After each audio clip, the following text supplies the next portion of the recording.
A scene like we've never seen before in American sports. The NBA's full stop. This afternoon's Milwaukee Bucks Orlando Magic playoff basketball game, supposed to start 4 o'clock Eastern. The Bucks never came out of the locker room, staging a boycott, a demonstration in the wake of the police shooting of Jacob Blake in Kenosha, Wisconsin, not far from Milwaukee this past week. I can't state this more succinctly. We've never seen this before in sports. Mina Kimes, Tim Calishaw, Kevin Blackistone, thank you for joining us. Kevin Blackistone, I'll start with you. Where are we today? We are at a point that, as you just suggested, we've really never been at, but we were marching up to this point. The most important thing here isn't that the Bucks did not come out to play this game.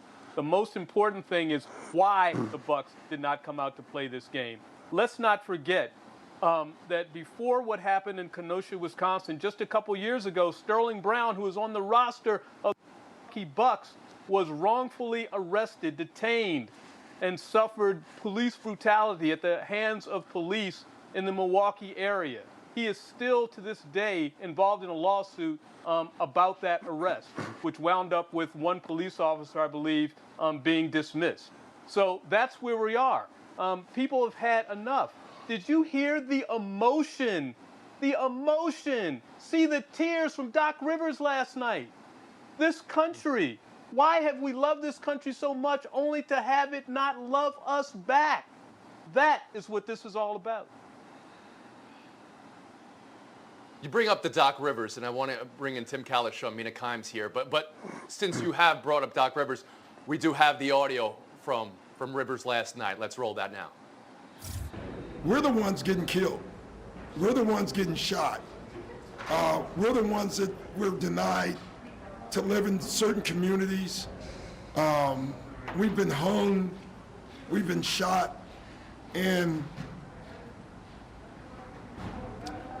all you do is keep hearing about fear. It's amazing to me why we keep loving this country, and this country does not love us back. So Rivers last night, and that was while Toronto Raptors, Boston Celtics had begun to talk about potentially boycotting tomorrow's game, had talked with the union about what the logistics would be. And previously we heard from George Hill of Milwaukee talking about what's happening in Kenosha right now and why are we even here? Why are we in this bubble? And you can see just the flashpoint that Milwaukee has become, this basketball team now boycotting today, seeing the images from an empty court today. Tim Calishaw, I'll bring you in now. How did we get here? Where is he? I think Doc Rivers brought us here. I think his words last night were powerful. I think they were heartbreaking. Doc Rivers is a joyful person to be around, and to see him looking like that, sounding like that, at a loss to describe what the nation is going through, I think that resonated with a lot of people across the country, and it clearly probably forced the issue a little more quickly with the players today, as the Bucks, as you mentioned, Toronto and Boston had mentioned a possible boycott of game one the other day, and now Milwaukee's thinking Kenosha's, it's in our backyard. What are we doing going out and playing basketball? I think this shows that the players have power in this league, which is a good thing, and it's a smart thing. You avoid a lot of problems down the road if you allow that to happen. And I'll just say one more thing real quick. I remember a month ago talking to Rick Carlisle, totally, removed from this situation, Mavericks coach, and asking, once the games get going, do you think basketball will be the biggest story in the bubble? And he said, I surely hope not, because the things that players and the league was trying to say, he knew they were going to continue, and he hoped they would be powerful.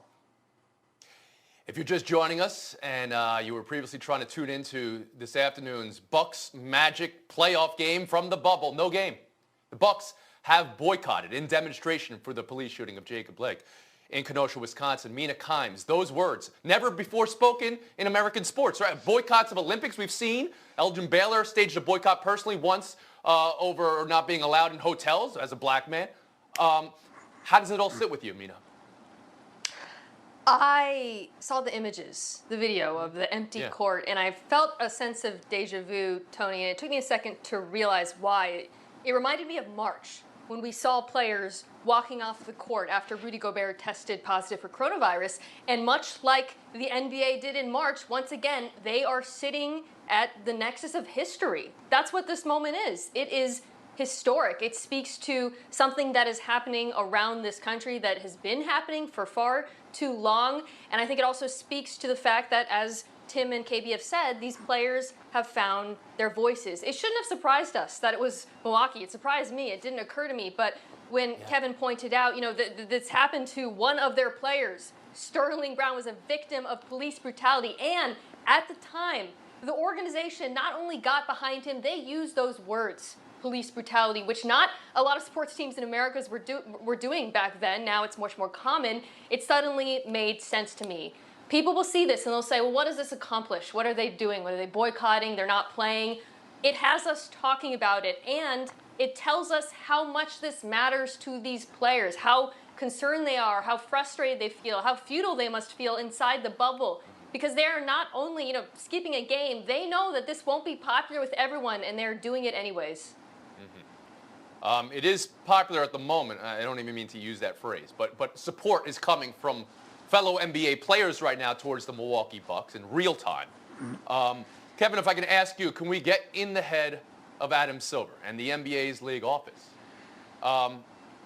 Where do they go from here? Logistically speaking, what do you do here? But also, more generally, is this good for business? Is this bad for business? What is about to happen to the NBA? Well, number one, it's not about business. This is a life or death situation. And the one thing that Adam Silver needs to do is what he's been doing so far, and that's giving ear to the player, giving license to the players, allowing them some freedom within the constructs of the NBA, putting Black Lives Matter on the floor, allowing them to put slogans and names of those who have been killed at the hands of police in this country on the backs of their jerseys. The last thing he should do is wind up in the position that Roger Goodell put himself in, and that's apologizing 4 years later and saying, I should have listened to my players. I wish I had done so then. Okay. You bring up what the NBA has done visually, and Black Lives Matter on the floor. You can't miss it when you're watching the game. It's interesting to me, maybe. Boycott was not a word that was allowed anywhere on the jerseys. The NBA has kept a close grip on how the players, and now we have a full boycott of a game, Tim Kalish. I'm wondering, how do you think Adam Silver and the league now moves forward with this? How do they bring the conversation back to whatever it is they want to take it to? I think you could look at it in a very, a short-term basis and say, okay, bad for business today, no game, maybe a couple other games, maybe some fans saying, I'm done with the league. I always think fans who say that were probably pretty close to being done with the league to begin with when they use this as their criteria as a jumping off point. But, who knows how it will be in the long run. And KB's right. You can't think of it in terms of a bottom line business decision today. I know there's people that would try to force Adam Silver to do that. But I would guess he has a sense of pride about what the players are doing and that his league empowers them to do that where other leagues do not. Mina, Kevin said something that was interesting to me about you don't want to be in the Roger Goodell situation where maybe 4 years down the road you're saying, we should have done this differently, we regret it. Viewing it through the NFL prism, if you can for a second, and how America reacted through Colin Kaepernick and the league's response to that and the anthem through all those years, what position do you believe the NBA might be going forward? I think they're in a different position from where the NFL was in 2017. Not just because, their audience and their fan base is different, but because America is different. You see the polling, the support that's grown for Black Lives Matter, the concern that many people have about police violence in this country. The center on this issue has moved, and I imagine Adam Silver, similar to Roger Goodell, is keenly aware of that, and that'll inform what happens next. Although I imagine more than that, more than concerns about business or the audience or how people will react, he needs to put his players first right now, because without the players, there is no NBA. This is a league that in the last 12 months, Kevin Blackistone, I don't need to remind you, but the entire situation in China and how the league navigated that. And many on this entire show said the league allowed China to make some decisions. Go ahead, you can put the words in my mouth here. Make decisions that the league should not have made, potentially. And now this position they're in right now, do you believe the next 24 hours will be key to how the NBA will be seen by Americans? Absolutely, and really even going beyond that. This is going to be a defining moment. Some of us were not very happy with the negotiations for the allowance of protests within this bubble. And this one is not negotiated. This one is the agency of the players themselves. They are not going to play. And that is strong. And once again, it's the why they're not going to play, which is what so emotionally, so viscerally, Doc Rivers summed up last night. Milwaukee Bucks, Orlando Magic. Today's game, no game. There's a boycott over the police shooting of Jacob Blake in Kenosha, Wisconsin. One last thing that struck me this. You know, I'm not trying to compare anything here. Last night I heard Paul George talk after the game. And this was near and dear to my heart. He's talking about his struggles on the court, which statistically we have talked about his shooting woes. He talked about the anxiety and the depression he's feeling living in the bubble during this pandemic, being away from everything that his life. And it struck me as such an honest moment to reflect on mental health. You know how I like to talk about mental health, and what I say is mental health is just health. And what was impactful for me was George was normalizing discussions about his anxiety and depression and mental health. And that's so important. And what I think about of a boycott, it's normalizing talking about the despair communities in our country are feeling right now. The despair our country is feeling right now. Tim, you called Doc Rivers a joyful person, and to hear the pain in his voice. And something that struck me, we played 30 seconds. He had about a 2 minute, 3 minutes that was just unspeakably powerful. And he talked about being the son of a police officer. For 30 years, his father served in the police. You know? He talked about this is not the fun police. This is what we want to be protected police. He had his own definition of what it is. It's normalizing discussion like that. It's been said quite often, James Baldwin, being black in this country is being angry most of the time, right? It's also being exhausted most of the time. We're feeling that from the players and from the voices we're amplifying and listening to today. Thank you for your voices. Kevin Blackistone, Mina Kimes, Tim Kalish. We'll be back in 2 minutes with the rest of Day in Sports. The latest investigation and expose into the Washington football team. This from the Post. 25 women telling the Washington Post they experienced sexual harassment while working for the team. There's the discovery of an email from HR sent to all employees informing it's been requested females not be present in football areas when players are here, the Post has found out. Details of cheerleader photo shoot where the Post found out there was another video recorded without the cheerleader's knowledge, edited together, capturing moments of nudity.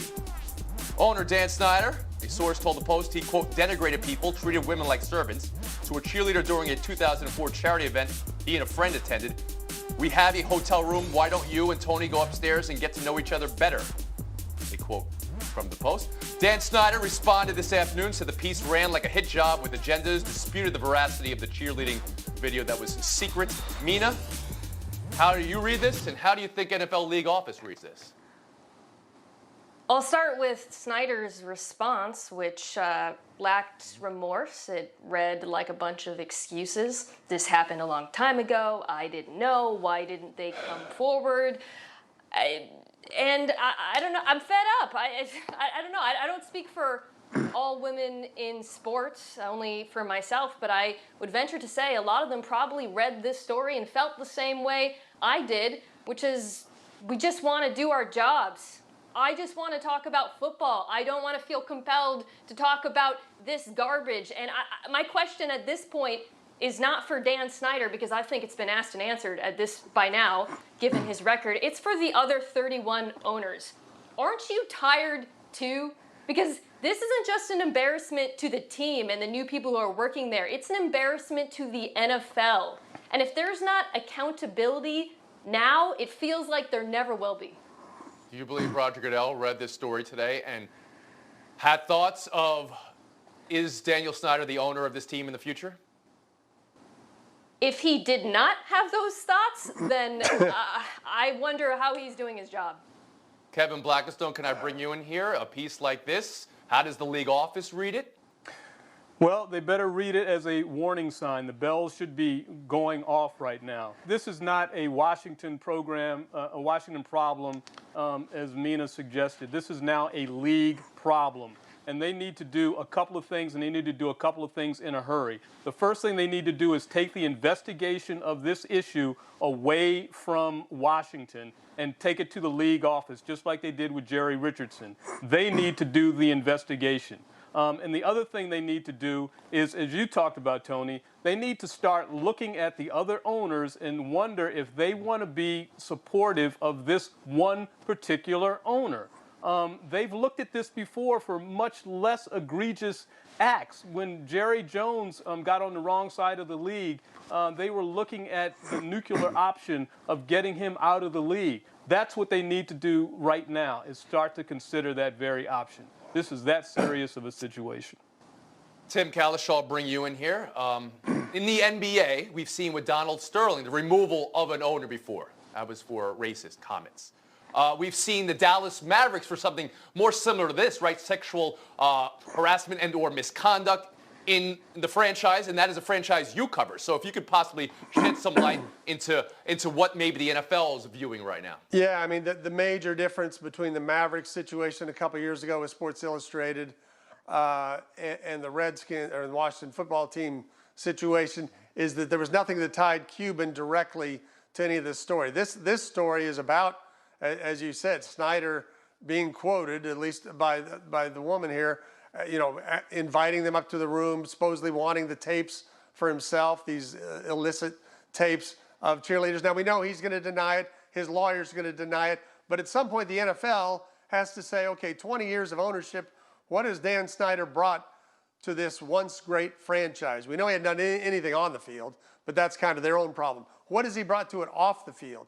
And it's a franchise that has disgraced the league any number of ways. And at some point, and you've got other owners, co-owners, already looking to get out of their ownership. At some point, this will trickle down or trickle up to Dan Snyder, and something will happen. A team without a name at the current moment. Yeah. Does Daniel Snyder end this year owner of this team, Mina Kimes? Tony, this has been going on for years, clearly, right? So I cannot predict the future. I can only say what I think should happen and echo Kevin. This needs to be handled outside the team, and then there needs to be a decision. We'll have that be the last word. Kevin Blackistone, thanks for your time today and your thoughts. It's Mina Kimes, Tim Kalish and Showdown in 2 minutes. Lucas Giolito. They could not touch him. Yes, Kalish, you get the... I never read the Wikipedia for taxi driver, Mina. I'm the last driver. If you're playing right field like Cole Tucker, that's a sweaty last out here. All right, let me ask you this. The pandemic-shortened season wants you to throw an asterisk on everything baseball-related. You can't throw an asterisk on this no-hitter from Giolito, Mina Kimes? No, you cannot, and especially because it wasn't like a mealy-mouthed no-hitter. 13 strikeouts, and by the way, he had 13 strikeouts in the game before. That's incredible. Mm-hmm. Yeah, I hate it when they say there should be an asterisk, especially like you beat a team like the Pirates or say the Seattle Mariners, like it shouldn't count. All professional major leaguers. It was a heck of a game for Giolito.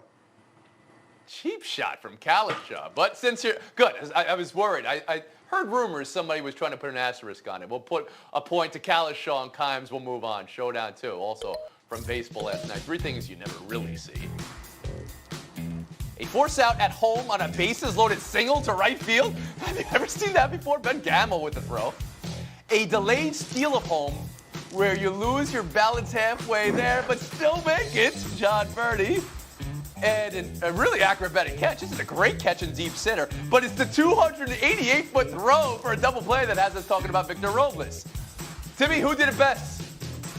Robles is great. We saw that in the World Series, but it's got to be the 9-2 force out at home. I guarantee the runner's thinking he's safe because he didn't tag me, forgetting he could be forced. Mina? As much as I would love to give my flowers to former Mariner Ben Gamel, 288 feet? That guy's got a cannon. Everybody was raving about the catch. They should have been focused on the throw. No, people were focused on the throw. Tim Kalishaw, I have some news to break to you. This is your first win over Mina Kimes in 16 months in Showdown. Congratulations, 30 seconds of FaceTime. I don't even think that's true, but I'll take it anyway, Tony. Because of more serious things we needed to talk about today, we didn't really dwell on Clippers 154, Mavericks 111. Maybe there's not a lot to be said about that game other than the fact that the Mavericks really need Kristaps Porzingis to be a very good team, and whenever they play Game 6, they'll really need him just to have a chance. Tim Kalishaw, today's winner. Mina Kimes, Kevin Blackstone, really thanks for your thoughts today. We'll see you guys soon.